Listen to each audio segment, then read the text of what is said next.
పటాన్ చెరువులోన పొద్దై పొడిసిండే మైపోలన్నో గులాబీ చెండై మన వెంట నడిసిండే మైపోలన్నో పేదొల్ల గడపల్ల పెద్ద కొడుకయ్యిండే మైపోలన్నో పేగు బంధమై మనలాదుకున్నాడే మైపోలన్నో బస్తీలు గల్లీలు మెచ్చినోడు పండుగోలే ఎదురొచ్చినోడు గుడెం మైపోలన్న పేరు వింటే చిన్న పెద్దాలంతా మురిసిపోయే అభివృద్ధికి మారు పేరై నిలిసిండే మైపోలన్నో గను నిత్యము ప్రజల మేలునే తలిసిండే మైపోలన్నో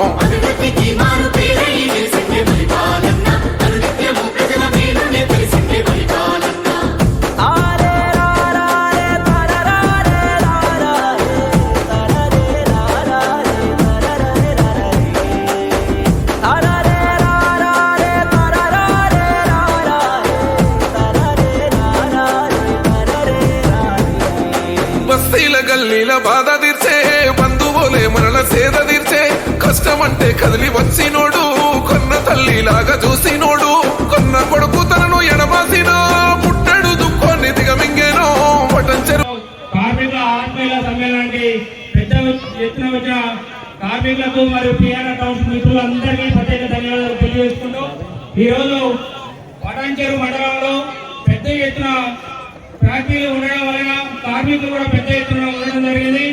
ఈ కార్మికుల కోసం మన ఎమ్మెల్యే గారు ఎమ్మెల్యే కాకముందు కానీ ఎమ్మెల్యే అయిన తర్వాత కానీ ట్రేడ్ యూనియన్ నాయకులుగా కార్మికుల సంక్షేమం కోసం ఎన్నో పథకాలు పెట్టి ప్రతి కంపెనీలో ఈఎస్ఐ కానీ పిఎఫ్ కానీ గ్రాట్యుటీ కానీ బోనస్ కానీ బస్సు సౌకర్యం కానీ ఇలాంటి సౌకర్యాలు కల్పించిన ఏకైక నాయకుడు ట్రేడ్ యూనియన్ నాయకుడు మన మైపాల్ రెడ్డి గారండి. ఈ రోజు మనకు తెలుసు ప్రతి యాజమాన్యం కూడా ఎట్లా అనగదొక్కాలని కార్మికులను చూస్తుంది. కానీ మనకు ఒక అండా దండా ఉన్న నాయకుడు ఎవరైనా ఉన్నారంటే అది మైపాల్ రెడ్డి గారి పేరు చెప్పి మనం ఈ రోజు కంపెనీలో చలామణి చేస్తున్నామని తెలియజేసుకుంటున్నాం మిత్రులారా. అంతేకాదు మిత్రులారా, ఈ రోజు బోనస్ ఇస్తానికి 200 మంది 300 ఉన్న కంపెనీలలో బోనస్ ఇస్తానికి మేనేజ్మెంట్ వెనక ముందు ఆడుతుంది. కానీ మన మైపాల్ రెడ్డి గారు కంపల్సరీ రాజ్యాంగం ఇచ్చిన ప్రకారం 8.33 కాదు జీతం మీద మనకి 10,000 ఎక్కువ రావాలని కొట్లాడి కంపెనీలలో ఒక సిస్టమ్ నాయకుడు మన గూడెం మైపాల్ రెడ్డి గారు. అంతేకాదు ఈ రోజు కొన్ని కంపెనీలలో పిఎఫ్ లేవు. కార్మికులు బయట నుంచి వచ్చిన వేరే స్టేట్ నుంచి వచ్చిన కార్మికులు పిఎఫ్ లేక తుఫాలు పడుతుంటే కంపల్సరీ ఏ కార్మికుడు కానీ పిఎఫ్ ఉండాలి. ఈ రోజు కాదు రేపటి భవిష్యత్తు పిఎఫ్ అవసరం పడుతుందని పిఎఫ్ సిస్టాన్ని ప్రతి కంపెనీలో ఇంప్లిమెంట్ చేసిన నాయకుడు మన మైపాల్ రెడ్డి గారు. అంతేకాదు ఈ రోజు ఈఎస్ఐ ఏ కంపెనీలో కూడా ఈఎస్ఐ కూడా పెట్టలేదు. కానీ జీతం మీద మనకి 10,000 ఎక్కువ రావాలని కొట్లాడి కంపెనీలలో ఒక సిస్టమ్ తెచ్చిన నాయకుడు మన గూడెం మైపాల్ రెడ్డి గారు. అంతేకాదు ఈ రోజు కొన్ని కంపెనీలలో పిఎఫ్ లేవు. కార్మికులు బయట నుంచి వచ్చిన వేరే స్టేట్ నుంచి వచ్చిన కార్మికులు పిఎఫ్ లేక తుఫాలు పడుతుంటే కంపల్సరీ ఏ కార్మికుడు కానీ పిఎఫ్ ఉండాలి. మధ్యతరగతి కుటుంబాలు విలువ మధ్యతరగతి కుటుంబాలకి కంపల్సరీ ఈఎస్ఐ ఉండాలి.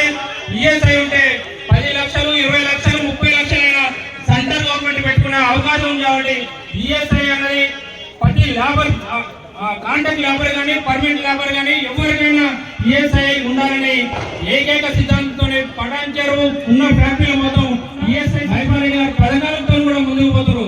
ఇలా కళ్యాణ లక్ష్మి, రైతు బంధు, రైతు రుణమాఫీ, మిషన్ కార్తీయ, మిషన్ భగీరథ ఇలాంటి సేవలు అందించిన మన నాయకుడు మన మైపాల్ రెడ్డి గారు. ఉదాహరణకు ఒకటి చెప్తాను. గత 15 సంవత్సరాల కింద 10 సంవత్సరాల కింద మన గవర్నమెంట్ హాస్పిటల్ చూసాం. గవర్నమెంట్ హాస్పిటల్ పోవాలంటే ఎవరైనా భయపడేది మన లాంటి. కానీ ఈ రోజు ప్రైవేట్ హాస్పిటల్ పోవాలని చెప్తున్నాం. ఎందుకంటే ఆడ ఉన్న సౌకర్యాలు నెలకి 2 నెలలకి మైపాల్ రెడ్డి గారు కంపల్సరీ పోయి గవర్నమెంట్ హాస్పిటల్ ఎంక్వైరీ చేసి సౌకర్యాలు ఉన్నాయా లేవో తెలియజేసుకొని ఆ విషయాన్ని కూడా తెలియజేయడం జరుగుతుంది. అంతేకాదు మిత్రులారా, ఈ రోజు మనం చూసాం, మనం 1-2 సార్లు పోయాం. అన్న ఈ టౌన్షిప్ సమస్యలు ఉన్నాయన్నా చెప్పిన అడిగిండు. అన్న మాకు ఒక మెయిన్ రోడ్ కావాలన్నా తీసుకో, మెయిన్ రోడ్ వేసుకో, 15 రోజులనే వేస్తున్నాడు. మనకి ఇక్కడ కనిపిస్తుంది, మనకి ఎదురు అయ్యింది 1,30,00,000 పెట్టి ఈ రోజు మన కళ్ళ ఎదురుగా కనపడుతుంది. అభివృద్ధి ఏంటంటే ఇది చూపెట్టచ్చు మనం. అంతేకాదు మిత్రులారా, ఈ రోజు ట్రాన్స్ఫార్మర్ లేవన్నా ట్రాన్స్ఫార్మర్ లేక ఇండిపెండెంట్ హౌస్ కొంచెం ప్రాబ్లం అవుతుందంటే 2 కాదు 3 ట్రాన్స్ఫార్మర్ తీసుకొని చెప్పిండు. అంతేకాదు మిత్రులారా, ఈ ఎలక్షన్ అయిపోయినాయి ఎంత పెద్ద సమస్య నేను తీరుస్తా అని హామీ హామీ కూడా ఇవ్వడం జరిగింది. మన టౌన్షిప్ మిత్రులు మేము కూడా హామీ ఇస్తున్నాం. ఇక్కడ ఉన్న చిన్న రోడ్లు కానీ పెద్ద రోడ్లు కానీ ఈ పిఎన్ఆర్ టౌన్షిప్ అంటే మైపాల్ రెడ్డి అడ్డ మదండ గడ్డ అని చెప్తున్నాం. మన కాడ ఉన్న 500 ఓట్లు ఈ దేశం మొత్తం 4400 ఓట్లు కాదు. ప్రతి ఒక్కరు మనం మేనేజర్ గా ప్రతి ఒక్కరిని మోటివేట్ చేసి మనకు మోటివేట్ చేసే విధానం తెలుసు. ఆ విధంగా ఒక్కొక్కరు 100 ఓట్ల చొప్పున ఏడ్చే బాధ్యత కూడా మనందరి మీద మిత్రులు తెలియజేసుకుంటున్నాను. ఈ రోజు మనం బస్సు మీద పోతప్పుడు కానీ క్యాంటీన్లో కూర్చున్నప్పుడు కానీ లేదా టీ బ్రేక్ లో కానీ ప్రతి ఎంప్లాయీకి మన టౌన్షిప్ గురించి వివరించి ఇలాంటి అభివృద్ధి ఎక్కడ చేయరు, నెల రోజులలో మాకు హామీ నిలబెట్టుకుంటూ ట్రాన్స్ఫార్మర్ కానీ డ్రైనేజ్ కానీ సిసి రోడ్డు కానీ ఇలాంటి